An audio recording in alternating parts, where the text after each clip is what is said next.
Taoiseach, it looks like Irish households are going to pay around €250 a year, at least to begin with. Now, factoring in the kind of exemptions you've spoken about, that's going to raise about €300 million. Now, Ireland's water infrastructure costs about €1.2 billion to run. Now, we know there's a lot of inefficiencies in how it's run. We know there's 33 separate entities. We know there's layers of management and administration, that those working in the service say aren't needed. And we know there's plenty of outdated monitoring and control systems. So how much money could be saved by doing this properly? It was estimated that in Northern Ireland, they could have saved about 40% of the cost base by updating their water service. And we know that Scottish Water achieved almost exactly 40% in the first 5 years when it upgraded its system. So let's be conservative. Let's say in Ireland we can't achieve 40%. Let's say we can achieve 25%. That would be a saving of about €300 million, almost exactly the same amount that's going to be raised from the water charges. But instead, Taoiseach, we learned in January that we're applying a different approach in Ireland. We learned that service-level agreements are being put in place for the next 12 years. We learned that the entire cost base is being locked in. We learned that unlike Scottish Water's saving of 40%, there would be no cost savings in Ireland for the next 5 to 6 years. And we were told by the Cabinet that the idea of saving money early on could only ever be achieved in a mythical country, though to the best of my knowledge, Scotland exists. Now, because of this approach, Taoiseach, the new water charge isn't going to pay for water. It's not going to pay to upgrade the infrastructure. It's going to pay for one thing. It's going to pay for political expediency. The €250, Taoiseach, isn't a bill for water. It's a bill for unnecessary cost. It's a bill that says we refuse to improve the operational effectiveness of the system, so we're going to charge you instead. Thank you. It's a bill that says we've decided not to implement the kind of reform that we promised the people before the election. You're not going to be charging Irish households, Taoiseach, for their water. You're going to be charging them to maintain hundreds of millions of euro in unnecessary cost. So my question, Taoiseach, is this. Do you accept that savings in such an inefficient system can be found in the first 5 years? Will you instruct Irish Water to find these savings on behalf of the Irish people? And will you agree to reduce the water charges to Irish households by whatever amount these savings can be found? Thank you. Thank you. If you didn't have any subvention as proposed by government, the average domestic charge would be €580.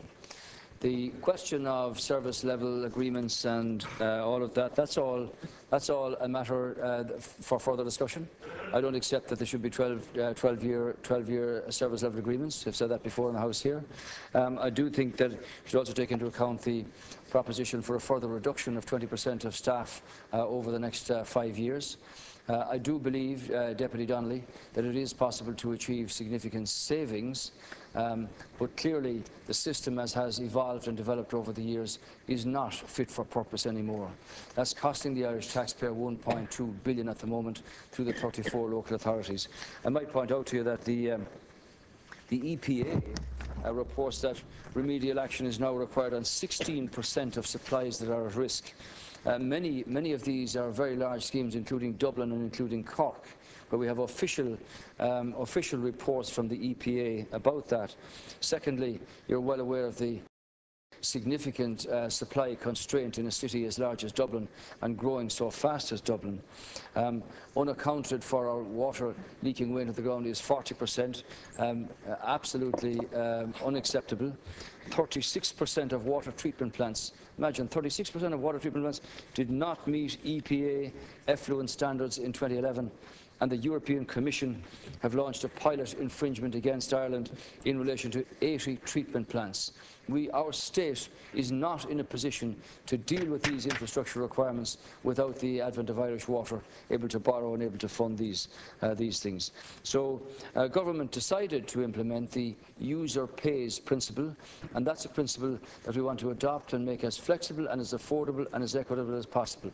And that's why Minister for Environment brings his proposition to Cabinet, and government are perfectly entitled and indeed have a duty and a responsibility to talk about all of these these issues to adhere to that principle of fairness and affordability in what is done here. As I said, the metering programme continues at an average of between 27 and 30,000 metres per month. So all of these issues, Deputy Donnelly, are to be discussed and decided by government in the next short time. Given the CSO explanation of the rules here in the Eurostat context of the maximum subvention being 535 million in 2015-2016, giving an average metered charge of 240 euro per household to be divided through the quarters as a utility measure. So the focus of government will be on the details of how you can make this as affordable and as fair as possible, in the knowledge that this decision is the last of the major decisions that government have to impose on people. I recognise that this is always difficult, but in the context of where we are as a country and how far behind we are, both in the quality of water and the infrastructure that supplies that water, we have to deal with it. Thank you. And we'll try to deal with that now in as fair and in as affordable a way as we can.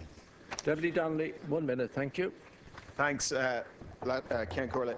So, Taoiseach, the problem is I agree with everything you have just said. Everything you've just said makes perfect sense. The problem is it's not what's happening. The service level agreements for 12 years, which you've said you don't agree with, are in place. And to date, we cannot get a business plan from Irish Water.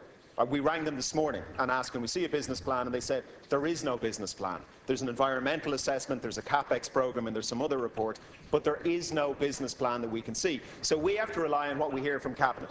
And what we heard very clearly from Cabinet in January is that there would be no cost savings whatsoever for the first 5 to 6 years. So I welcome your position, but I would respectfully suggest to you that it doesn't reflect what's happening on the ground. See, last week, I asked Minister Noonan why the government was abandoning thousands of Irish families who had nationwide mortgages. And he said, not unreasonably, no one is looking after the taxpayer. Now, let's put aside the fact that the nationwide proposal actually benefited the taxpayer. Thank you. Let's put aside the tens of billions of euro to bondholders funded by the taxpayer, and let's apply that very reasonable principle to Irish Water. Because in the case of Irish Water, every euro that this government refuses to get from operational efficiencies is a euro that an Irish family is going to have to pay. So, Taoiseach, I'm very happy to take you at your word. I'm very happy, at least my understanding of what you've said is, you believe there are savings that can be found. You believe there are savings that can be found in the first few years. So can I ask you this? Will you publish for Dole Éireann the business plan?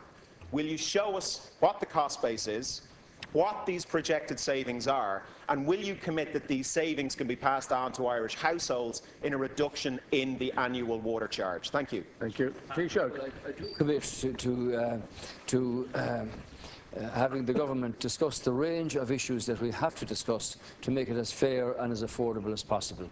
I do commit to having a full-scale debate here in the Dáil and at whatever committees are appropriate once the matter is finally decided. And I do commit to seeing that when the business plan is put in place, that of course is published and debated. But there's a process now, Deputy Donnelly, starting tomorrow, with the regulator, who has to discuss and have a public consultation about the structure of the tariff to be involved here, and later about the details of how that's going to apply. Government have to give policy directions to the regulator, and government will do that. As I said, the important figures which have not been signed off on, as explained by the CSO in respect of the maximum subvention, which determines the average metre charge, is one that government's discussions, making that affordable and fair as possible, is where our discussion will be in the next period. Thank you. That completes Leaders' questions for today.